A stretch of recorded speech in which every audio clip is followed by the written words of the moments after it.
Welcome to the Switch. My name is LondynBradshaw. I am a member of Team Stream Queens, and every day is my first day. I have gathered here for Twitch who were live performers that ended up losing everything. We'll talk about rest in peace strike, and then we will go talking about what it's like to switch from stage drag to digital drag. So I'm going to start really quickly. Up at the top, we have a drag. Trashly, how are you? Hello. Tell us about yourself. Hi. I'm Drag Trashly here because I garbage can entertain you. My drag name's #Trashly, and I live and perform in Chicago. Ooh, how long have you been performing? Ooh, good question that I should have known and had prepared an answer for. Since 2016, so about a little over 4 years. Ooh, nice. Welcome. Thank you for joining us. Up next, all the way from Arizona, where the weed is have the talented, not you, Grace, Miss Queen. Oh my god. Hello. My name is How you doing, sister? Hello. I'm so good. I'm so excited for this panel. Ooh, we'd love to see it. We'd love to see it. How long have you been performing in real life stage drag, Minxie? About the same time as Trashly, like 4.5 years. Like I think I started like 2016. Ooh, so, we love to see it. And then we have not one but two amazing up from the talented Nikki Mirage. Hello. Hi, hello. My name is Nikki Mirage, and I've been doing IRL performing for 6 years. So, was there any other question I had to answer? No questions you had to answer, but we just want to know how long you've been doing drag. Oh, yeah, I've been doing drag for 7 years and performing at my local bar for like almost 6. And, well, my former local bar, whatever. Anyway, and I've been streaming on Twitch for about a little over a year now. Ooh, we love to see it. We love to see it. Also from Florida, we have the lovely, talented, ever so hair that is not on the screen. We have Inertia. Hello, love. How are you? Hi. Hello. I've been doing drag for 2.5 years. And Twitch, I think I've been doing Twitch for what, like I think 9 months now. Ooh, we love to see it. We love to see it. Lad, I thank you for coming to the. I'm just kidding. Also from Chicago, we have ever so talented mom, Sutton Fister. Hi everyone, I'm Sutton Fister. I've been doing drag for about 3 years. I was also a comedian who did shows. And yeah, I'm just a Midwestern mom who's looking to have a good time. So if you have anything that helps, let me know. Ooh. See it. All right, so let's set the scene. Everybody, wait. Set the scene. We're all stage performers, and all of a sudden, a pandemic, and boom, everything gone. Does anybody want to me felt when COVID affected them and what was going on? Anybody start? We can start with Drag Trashly. Sure. Well, first of all, I want to say I feel like a little bit of an imposter because I kind of started Twitch right after I started performing live. So I kind of started these two paths at near the same time. But I had already been streaming on Twitch for about 3 years, at the beginning of 2019, or maybe what's time? A little over 3 years I had been streaming on Twitch. And so like I had already been prepared. I had prepared for a pandemic, in terms of my drag. But I was booked to perform to host Drag Race for a club here in Chicago, and I was let go as the host for the next season coming up. Told about a week before the premiere was going to start, and you know what? Now no one's hosting it. So, well, that's thank that. COVID. Minxie, what did you were a full-time drag correct? You and Sutton. Yeah, I was stressed because drag was like the only thing I was doing, and that's the only job I had. Like I did it consistently. And it's crazy because the week before everything shut down, I competed in my first pageant. I did my first America pageant, and like everything was great. Like I won it like an award for one of the categories, and I was like on a high. And then like the next week, everything like shut down, and I like all my gigs got canceled, all my monthly shows and everything. So I had to like figure out what I was gonna do next. Got it. And you were also a full-time drag performer, yes? No, I wasn't full time, no, but I did host shows and stuff here and around the city and performed a decent amount around the city. But my reaction was I literally cried because I lost everything too, like because I was working a job as well, and so that was fun. Yeah. I was wasted at a bar, so I cried when I found out everything shut down. Not getting wasted at a bar. We hate to see it. Nikki, Nurse, you two want to tell me what was going on in Florida because and how your gigs were going and then what happened? So, I was doing my normal gigs. I was a monthly, sometimes 2 times a month cast member for Saturday nights at my local bar, and I also was a pseudo kind of producer on another show that I had full-time produced prior, but was helping out the new producers for. That was at another venue, and that show ended because of COVID. Yeah. And the show that I just was a cast member in at my local gay bar, also obviously the bar shut down, so I lost all those gigs. I was actually booked to be the guest host of the last Saturday, and because the main host and show director was going to be out of town for the last show in March, and then everything shut down right at the beginning of March, so that didn't happen. Boo. And so all those gigs went away, and I was a full-time PhD student at the time, so drag was not my entire life by any means, and I mainly performed maybe like anywhere from like 2 to 6 times a month, depending on the month and what I was doing with school. So I was okay, but it was losing those gigs was not fun. But I immediately started doing. Well, I was already doing drag on Twitch, but I immediately started doing performing on Twitch, which we can talk about more later. Yeah. And then lastly, for this ultimate question of what happened, Nurse, do you want to tell us what was going on?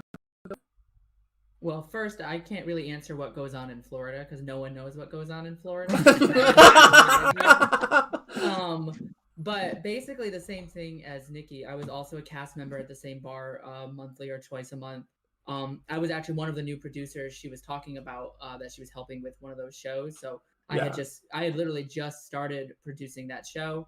And I was also hosting a show at that on a different night. I think it was a Tuesday show. And we had been hosting it for a couple months now, and it was finally picking up. Like there was a good crowd that was coming. So I was feeling really good. And then they all crashed and then they're all gone. And at the same time, I was a master's student.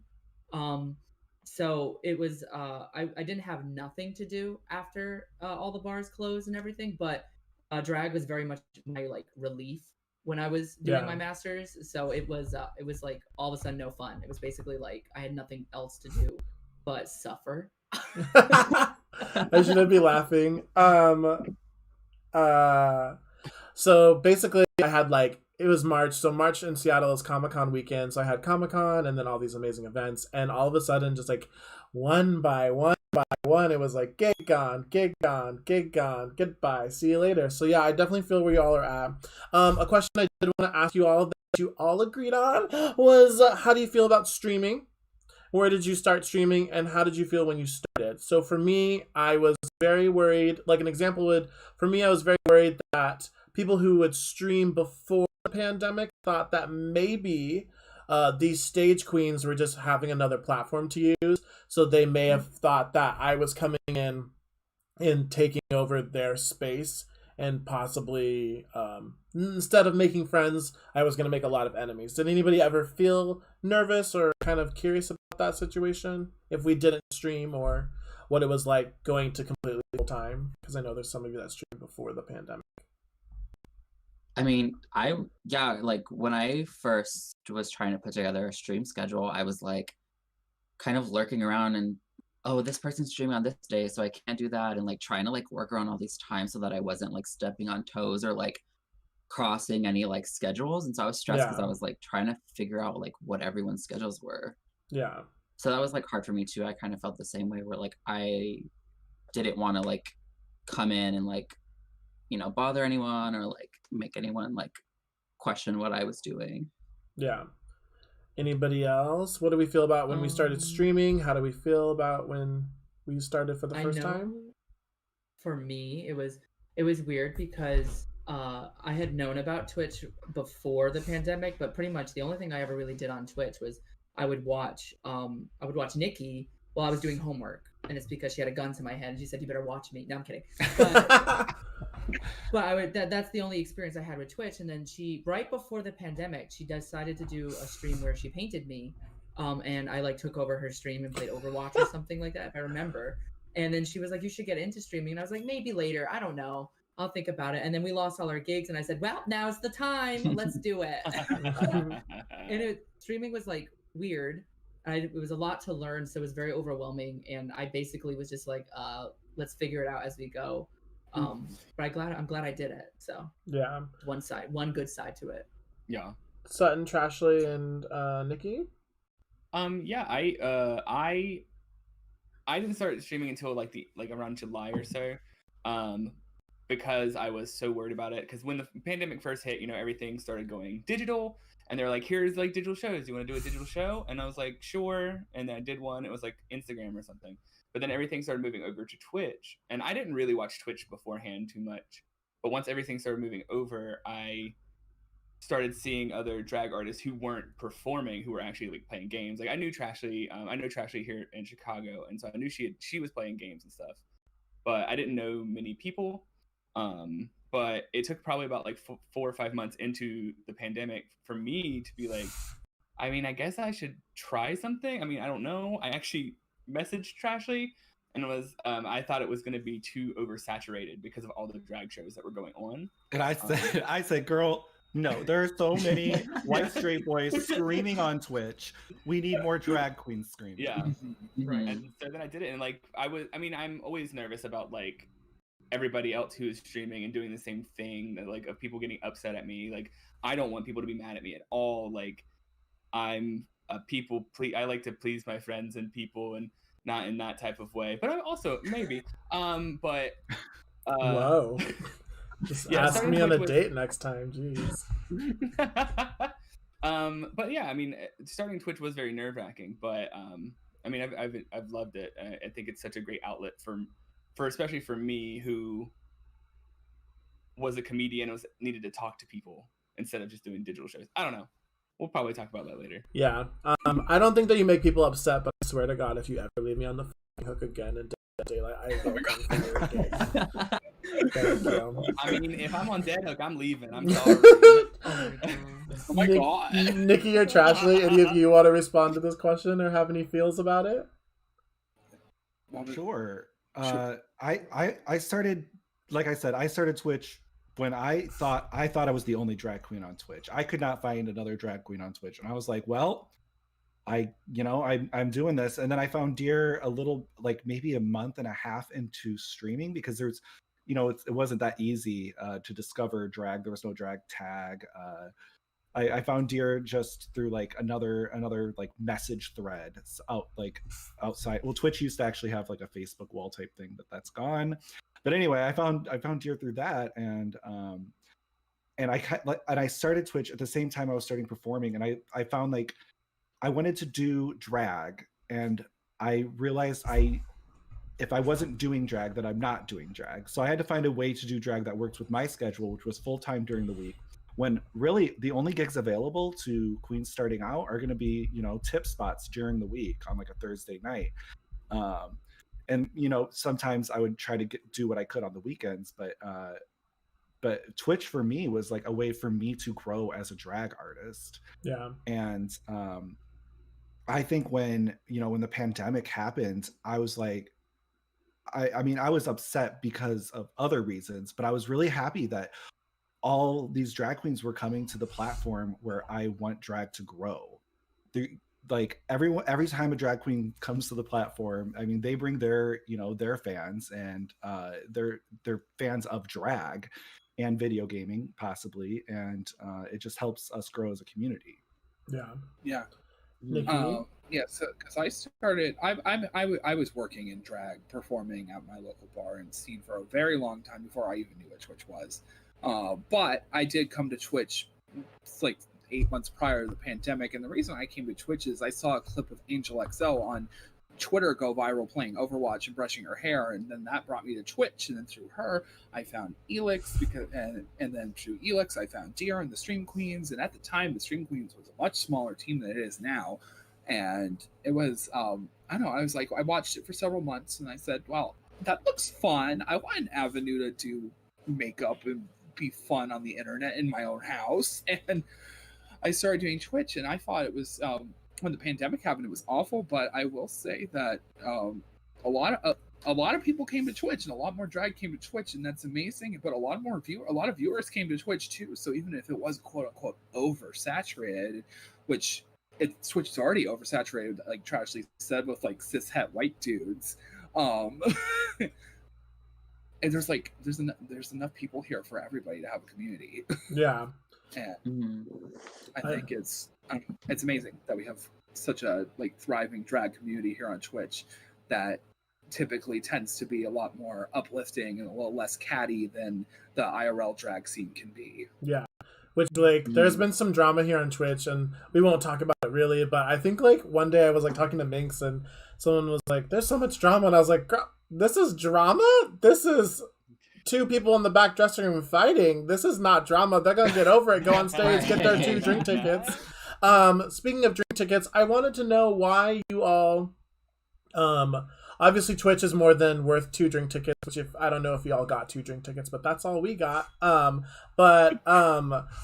did you come to Twitch? Did you come to it for like money, to keep your drag going because you're good at video games? I know that I wanted to keep my aesthetic going personally, so I didn't think about joining a drag team or the fact that we got paid. The money is great, which we will get to talk about because I know Nikki would love to talk about the difference between tips and tips online. We'll get there in a second. But why did you all, like, I think you all may have answered the question, but like, why did you come to Twitch? To keep drag going, to play video games, to get paid? Like, be honest. It's okay. I mean, I already answered, but to grow as a drag artist mainly. Yeah, grow as a drag artist. I mean, I feel that the same way, is to like keep my drag going, because I was actually going to quit drag during the pandemic because of me getting so disheartened from doing certain like doing digital drag shows, and I was thinking it wasn't worth it. But I really got into playing video games a lot more during everything happening. So I like I said, like messaging Trashly to like see if it was a good idea, and then just like buying equipment, and then to keep my drag growing and keep it going. And I mean, yeah, the money is nice, but no, it was never about that. It was never about that. It's about like having fun, being silly, being stupid, being an idiot that I am in front of people. Like I said, if you ever leave me on the hook again, we will. Just kidding. No, just kidding. In front of my family again, okay? I think Minxie might be frozen, but that's a really good smile. We love to see it. That's a good smile. You look beautiful. I thought they were being a little. Valentina, your smile is She's beautiful. grating her teeth right now. I think they're cracking. She was like, "Look, London, if you ever embarrass me like that again." Nikki, Nurse, what did you come to Twitch for? To keep your drag going? Attention. No. Yeah. Hey, this is a clout platform. If you're here for clout, no one's mad about it. Yeah. Attention and another place to show my drag. And I will tell you that Twitch is a very hard platform to grow on, but before COVID, it was an even harder platform to grow on. Because there was I think a million use. Oh, are we all gonna shift on the screen now? Whose name did I get? Did I get Nurses? I want to be Nurse. I want to be Nurse. Who did I get? Who did I get? Somebody go live in the call with a screen share and it'll shift us back. Oh my god, Nikki, you got 3 boxes. Hold on. Oh my god. Oh, I did too. What? Trashly didn't move at all. I'm not moving anywhere, bitch. I'm staying right here. If it's possible, could I actually get one of my mods to come in, please, to the phone call? I think that that will make it back. Just get them to make their name start with an M, so they sit in the same spot that makes sense. Oh, sweet. Oh, we back? We might be in the wrong spot. We might be in the delay for me. I would not know. Oh no! Did it work? It didn't work. Because your name is H. But let me. Wait, Ming says they're coming back. Well, I'm currently Inertia, which is not that far. I'm just fat Inertia, so we're good. Oh my God. Not that. Not that. Yay, Harley gets to be me. Harley, welcome. Please welcome to the panel, Harley. Hi. I tried. I'm sorry. It's okay. Thank you, anyways. Okay, I'm gonna go now. And said, well, not this. I thought we were all professionals. We can be professionals. It's fine. I can't get over fat Inertia. I have to go. Let me see if I can fix this real quick. Hold on. Anyways, you were talking about Minx is coming back. Minx is coming back, allegedly. Minx can get on their phone as well. Wait, which side of the screen am I in? If I go, I know Sutton just leans over just a tad bit. Oh no, this way. I need to go over to mine. Did that work? I wait for the stream to catch up. Wait, I'm in like 3 boxes. In Discord? Yeah, you got. I'm trying to reorder right now. Oh my god, this is so funny. I'm not even mad about this. You can reorder within. Well, anyway, wait. If I lean this way, I'm actually in the box that has my name on it. Let me do that. Wow. You can just be Minx Queen for a second, Nurse. I'm fine with. Trust me, I'm fine with that. I see all your faces on the thing, so it's fine. We'll just leave it for that. So, Nikki has 2 boxes, so you can just like hop from one box to another box. Second, wait, hop to a different box and pretend you're a different person. Oh my god, yeah! Jump out of one box and get to a different box. With a different, and then you're a different person.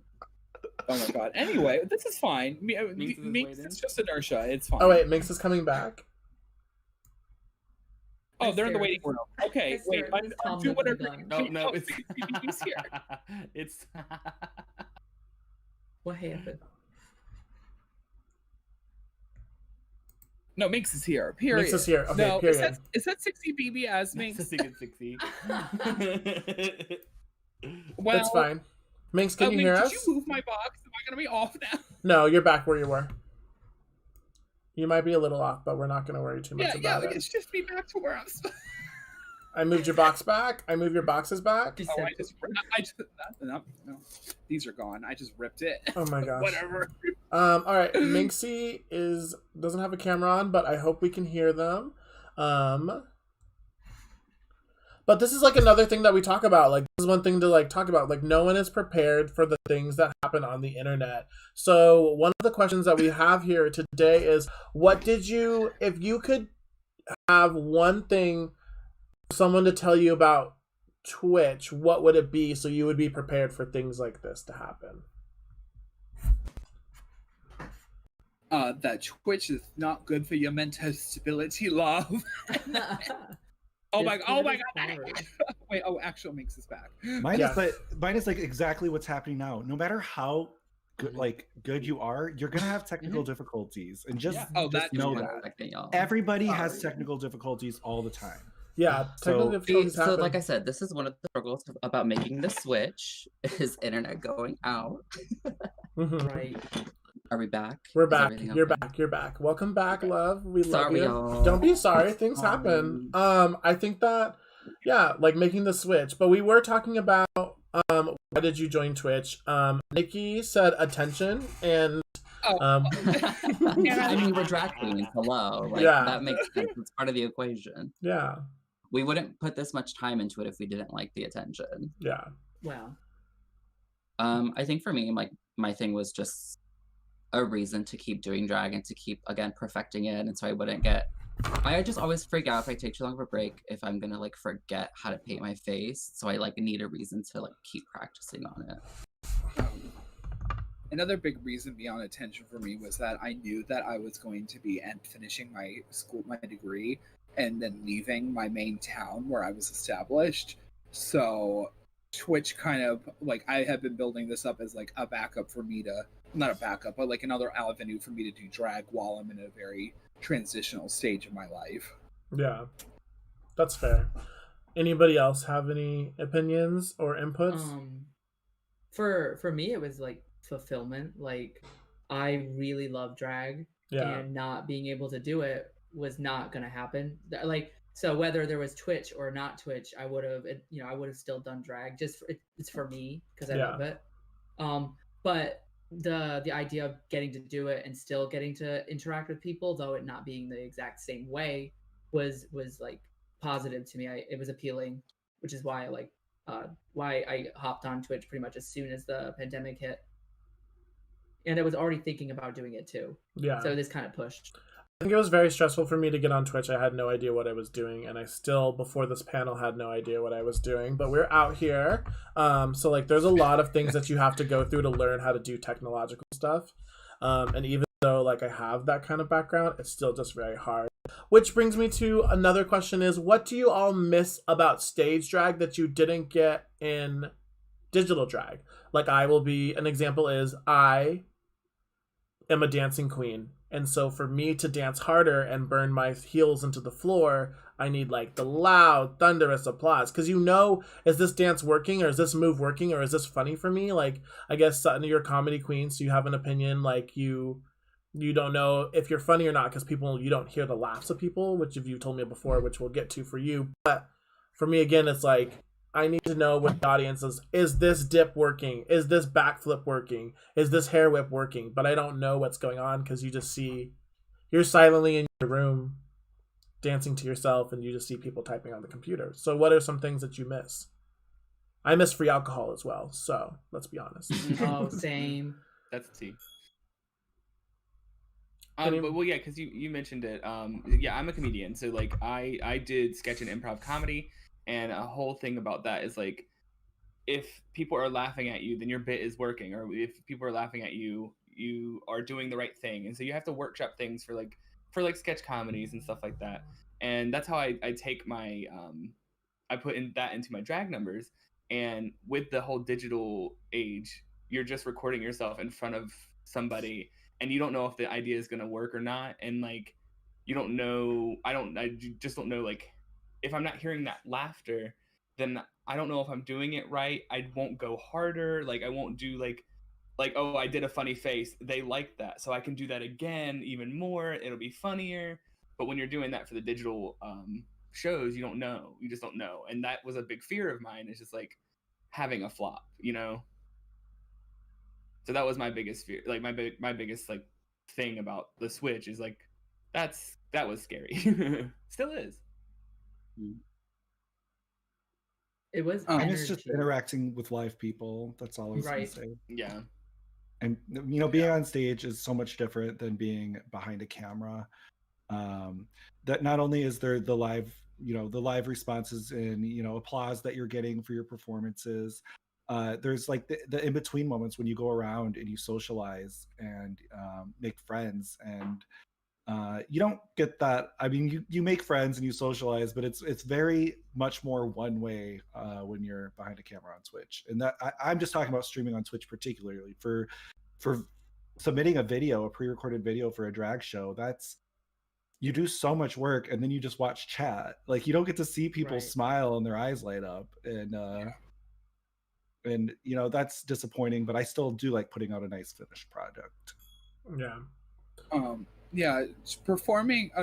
I missed the people interacting with an audience, getting audience feedback. And then in terms of digital drag, the most fun I ever had in digital drag and the most creatively fulfilled I ever was with digital drag was when me and Nurse did our live show in my living room, and it was still a live show. We were performing as if we were in the club. And the Twitch chat was watching us.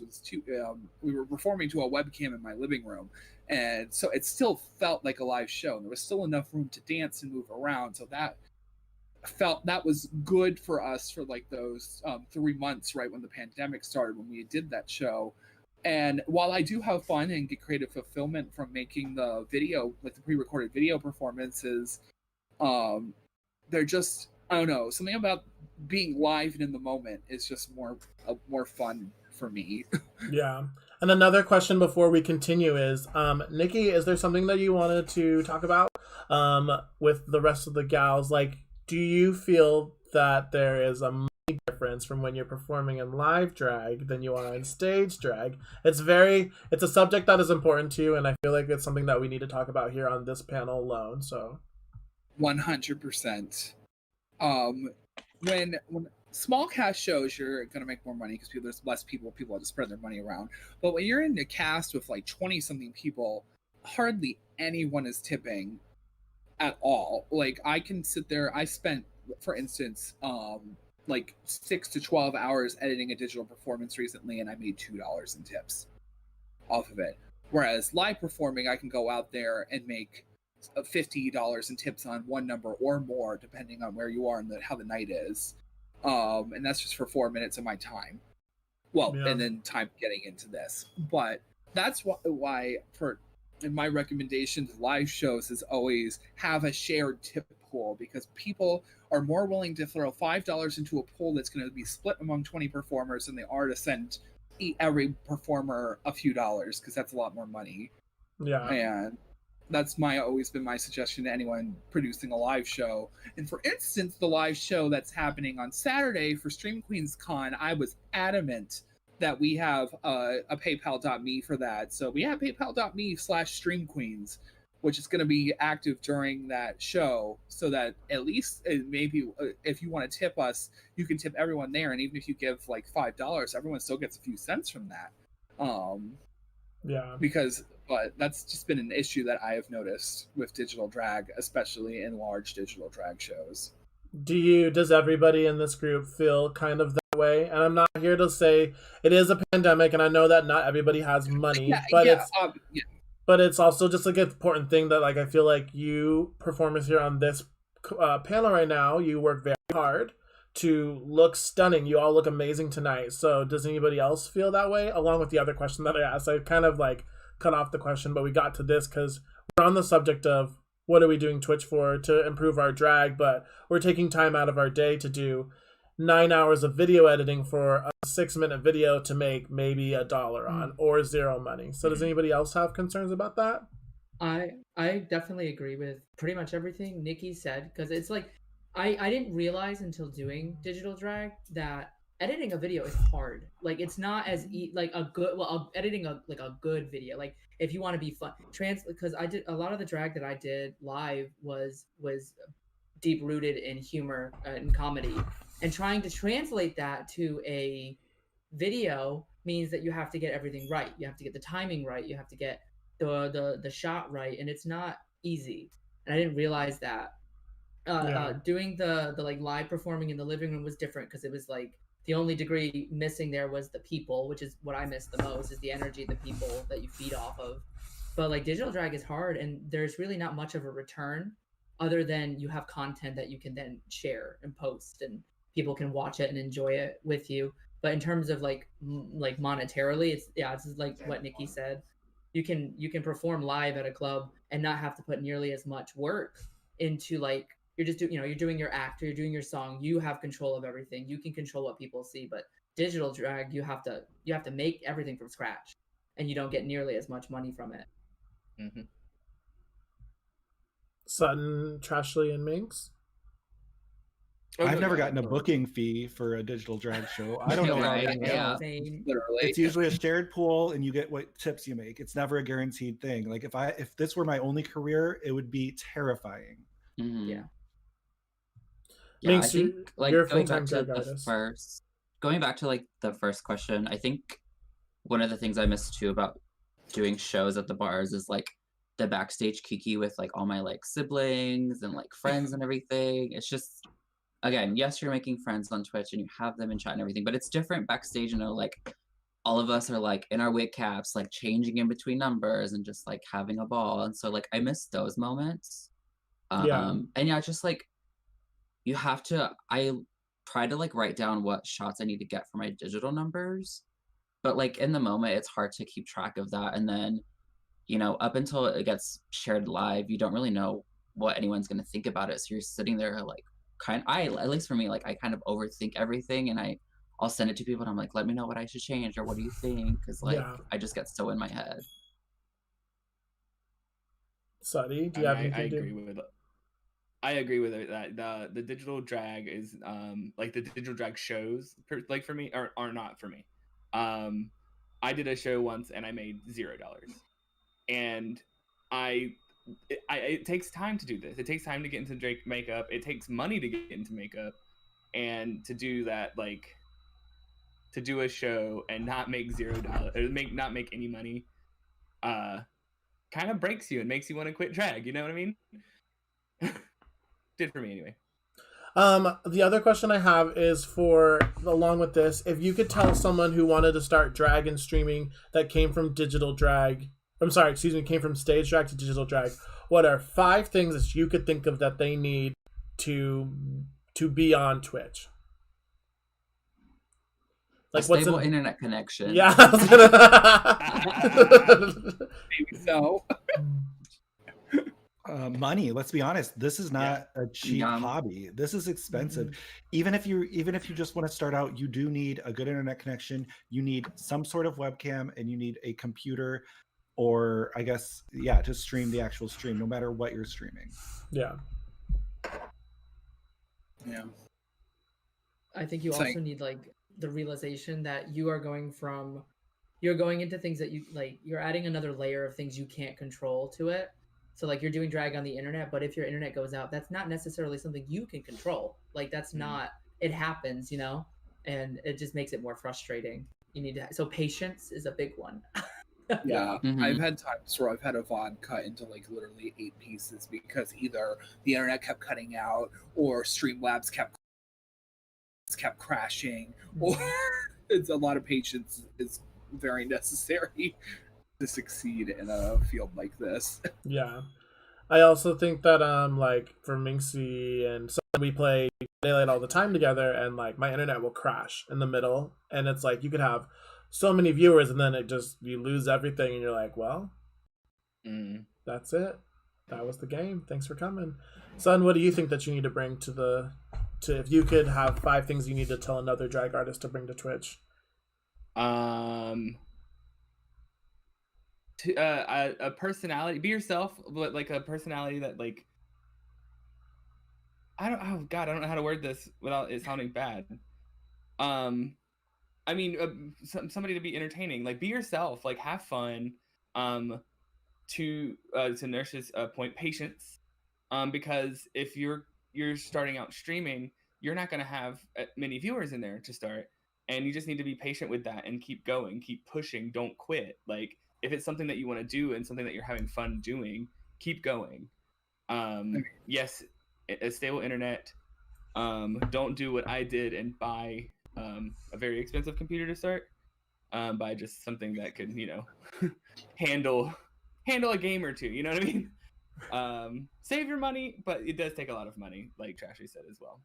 Yeah. I mean, I did say that, but also I feel like as drag queens, we're really good at just making things work when we need to make them work.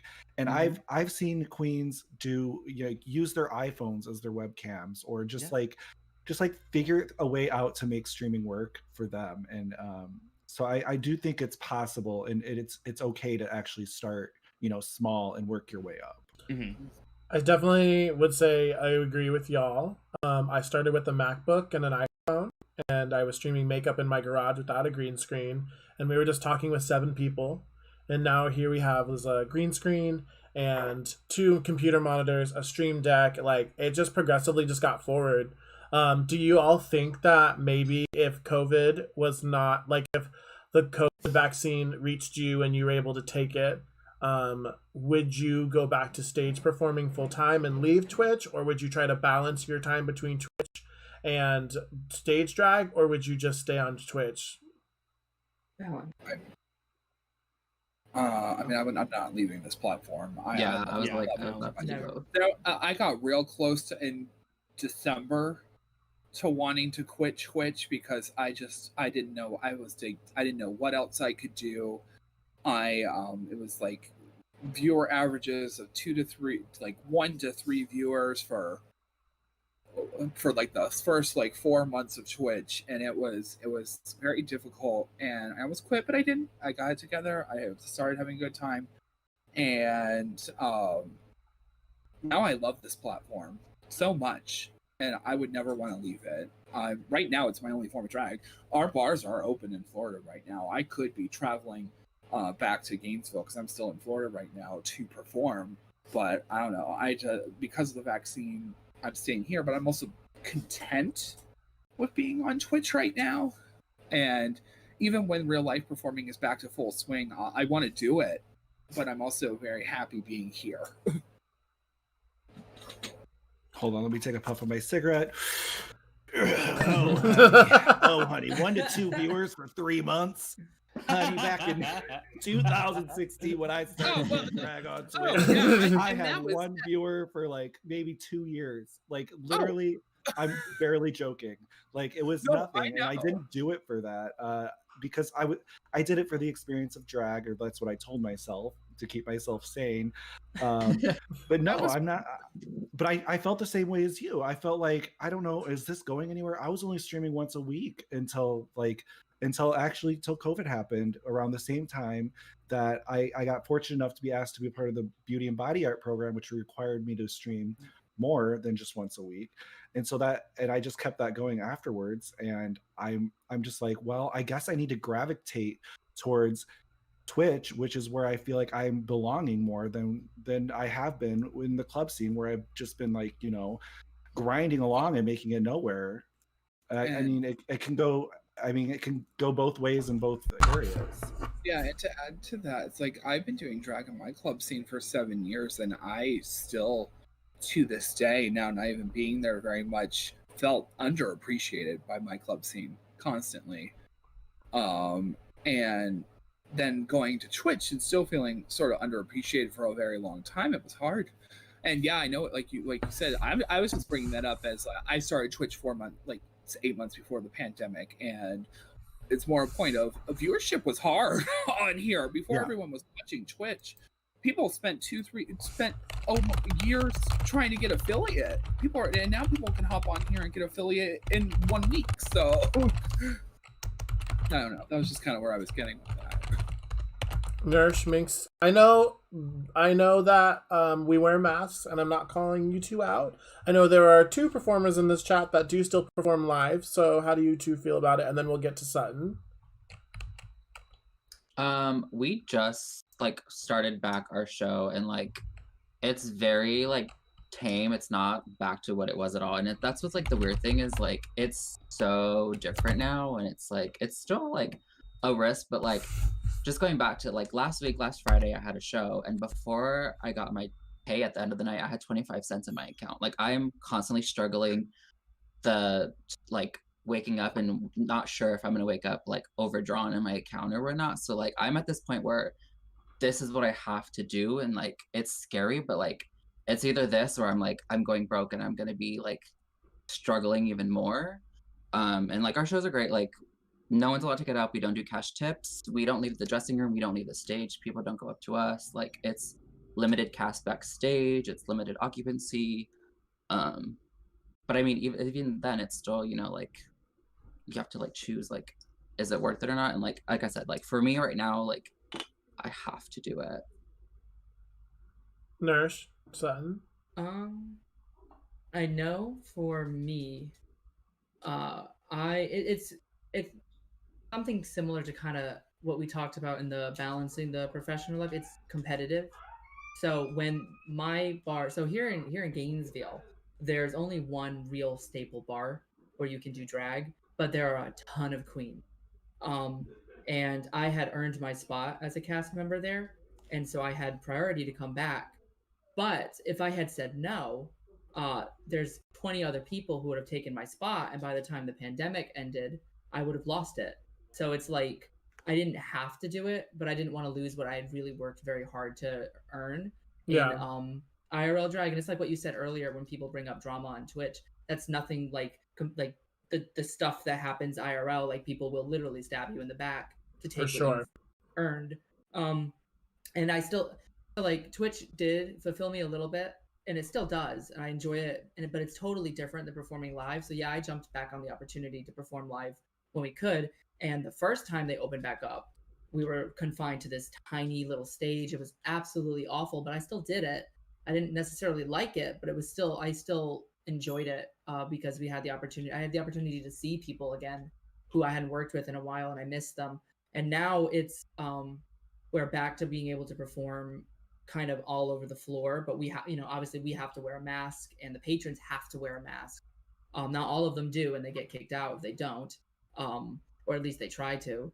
But it's like it's weird because it's like I'm still getting a little bit of fulfillment because it's nothing like it used to be. It's not packed anymore. It's like it's not even close, but it's still good enough for me. Like I still enjoy it, but it's weird because having to perform with a mask and like you're not taking, like you have to be careful, like you have to Lysol the dollars, and it's like it's such a weird process now. But I definitely hopped on it the instant they said we could do it again. Yeah. Sutton, where would you be at? And then we'll have time for one question, and then we'll let everybody know where we can find us. Sutton, where would you? What do you feel? So the question is, after like the vaccine is done and we like everything opens back up again, we go back to live drag. Yes. Pretty much. I feel way more appreciated and liked on Twitch than I did here in the Chicago scene. Not liked per se, but appreciated for my humor and for my art and for who I am. I mean, around Chicago, people know who I am and would always like say hi and like give me hugs. They're like, "Oh my God, Sutton, so good to see you." But those were the people who wouldn't book me, so like I had to create my own opportunities. So like I hosted shows and stuff. I will go back to doing live drag, but I think I'll probably stay more on Twitch. Nice. I enjoy it. I enjoy it a lot more. So there are two questions that we kind of could lightning round real quick, and then we have about 5 minutes left. Fisher, unfortunately, I'm not going to answer that question. They can answer that question for you if you all are wearing a jockstrap and a bra. Yes, I don't like that I have to pad. Yes, I don't like that I have to pad. Yeah, I know that y'all are reading the chat, but there was a really good question from our lovely New Zealand sibling, Lady Lay. Are there any skills that you've learned from digital drag that you're excited to incorporate in live drag? Yeah. I paint faster so I can get ready for the gigs quicker. That's been nice. I paint slower. Well, I paint slower. I find that I paint faster when I'm not live on camera. Yeah, I have to paint off stream. The living room scene, the fact that me and Nikki were able to do the living room drag, it actually taught me how to actually perform in smaller spaces. So like, I learned a lot about, and without I could perform without I was always able to perform for one person the same as I could for like 100, depending on the size, but like no one being there, no energy, no noise, no laughter. It teaches you how to just perform. Yeah, just do it. I was gonna say that doing the living room show, a small space, and 100% like you learn how to. It's like you don't have it teaches you how to perform and be engaging for the solid like 3 to 5 minutes of the song, as opposed to having to rely on segments where you're collecting tips or interacting with people. While I adore those and love those segments because you feed off people, it's really good. It just helps with that. And also doing all this digital drag, I'm doing drag makeup way more often than I did when I was just a real life performer. So I'm getting better at makeup much faster just from doing it more often. For sure. If you see my 6-month drag, it's like I look like snatched compared to what I did like at the beginning of the year. But I didn't mean to cut you off, Trashley. Go ahead. So sorry. No, I was seconding what Nikki said. Yeah. Doing more makeup more often. This is a good one from our lovely sibling Marisol. mozzarella sticks to Milo Lords. Since this switch up, do you consider yourselves in real life performers who stream or streamers who do in real life performances? And I was talking about this yesterday because you can tell who the real life performers are, like the stage performers, because you'll catch those bitches outside in the middle of the street doing digital drag, as opposed to someone who like uses a green scene, which isn't bad. But what do y'all consider yourselves now that you're I always consider myself in between, but you know what? I'm fine just divorcing myself from the entire real life performance drag performer because you know I don't want to suck any more dick to get a gig. I don't want to be nice to people that are terrible people. Yeah. I don't want to have to be nice to racist T-Rex. Like, ooh, I'm done with that. Oh my god. I do my own thing and I love it.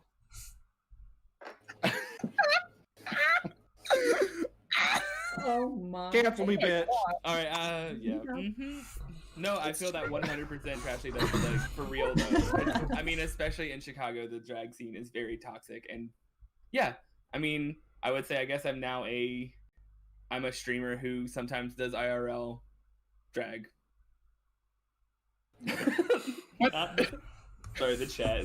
I literally so we did. I'm just gonna say we started a Black Drag Council because they started a Black Drag Council in Chicago because of people being racist. So I don't think Trashy is incorrect, and I think that not at all. Not at all. People have heard about it. It's a thing. We have one more quick question. We have 3 minutes. I just want to ask Harley Reckless's question. They are an amazing human. Who asked, "Has digital drag evolved you? And like your style, your outfits, like your drag before you came from stage drag to digital drag?"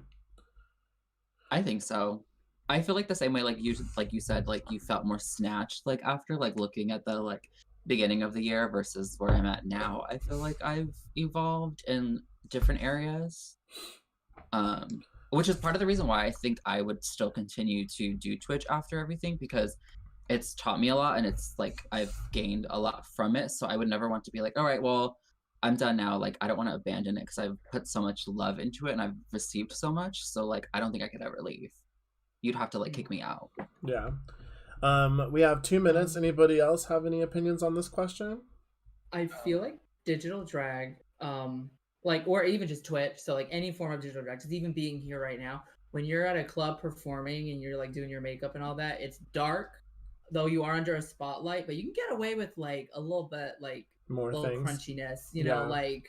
But on Twitch, it's like your face is right here. They are looking at you, so it's like you pay attention to more things. You pay attention to how like certain things lay, how even things are, and you're just right there. It's if anything, it's made me more stressed about like OCD stuff. You'll still look a little smoother. Lower that quality just a little bit. Bring it down. Like a C920. It's like, oh, yeah, it doesn't have to be that. You just take a look, and that's when you decide your bit rate. Joshly or Sutton or Nikki, really quickly, we have 2 minutes left. Yeah, makeup. I mean, my makeup has grown within the 5 or so months that I've been streaming. Like, if you looked at the beginning to now, like how much it's grown. Because I mean, I do stream like 5 nights a week, so I'm getting in drag 5 nights a week and practicing, and yeah, makeup definitely has changed. Well, my makeup, I do. Being very hyped in front of nobody. Like being very active and just like, I don't know. In front of people, yeah, you have to definitely get it. You constantly have to be like on. Yeah, all the time. Mm-hmm. Yeah. I think that dang it, what was I gonna say? I forgot what I was gonna say. Fuck. I lost it. It was something about the evolution. Oh, I was gonna say we all are stage performers. So like the people who stream late at night, which is everybody on this place, is like we usually have gigs from 8 p.m. to 3 a.m. So it's like when people want to be like, why are you streaming so late? I'm like, this isn't any different from where I was on the stage. Like, this is my time to shine. Like, this is where I was. This is just another Tuesday to me. We have 1 minute left, so I do want to find out where everybody we can find you, what we have coming up. Is there anything you want to plug, promote, We have an amazing partner in this chat who's worked ever so hard for that check mark. So we want to make sure that there are amazing people that we can know where to find you. We'll start with Drag Trashly. Sure, thanks. Drag Trashly on Insta, TikTok, YouTube. I'm going to be doing some more stuff tomorrow. We have Sims Drag Race with Mickey Mirage, and afterwards we have a clip show featuring several of our stream queens. So you're going to want to tune in for that. Yes. And then we have the lovely Minx Queen. You can find me on Instagram, Twitter, and Twitch at Minx Queen. It's simple. Literally, that's my name everywhere. Keep it simple for everyone. And then I'll be part of the Latinx panel on Saturday. Yes. And then Queen Nicki Minaj. I do it every fucking time. I'm so sorry. An old show director mixes up and says Nicki Minaj, and I'm like, wow, she's a lot fatter and whiter than I thought she was. It's not bad. After they mix that up.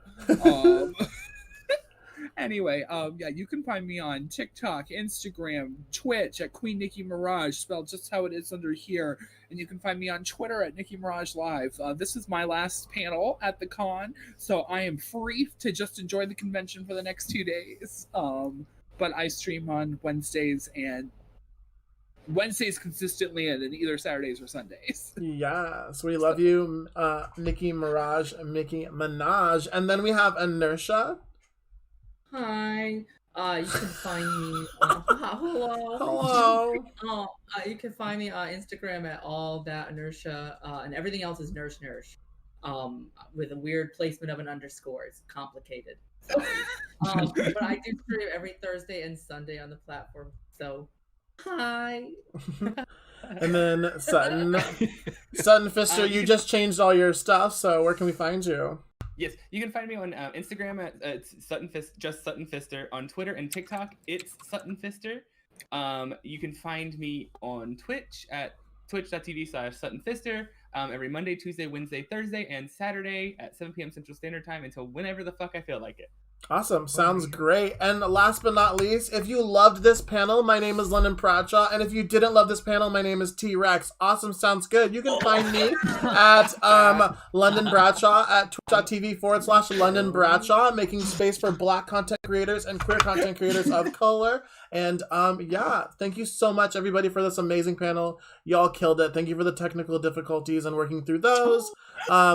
Not like thank you for them, but like thank you for working through them. That's what I meant.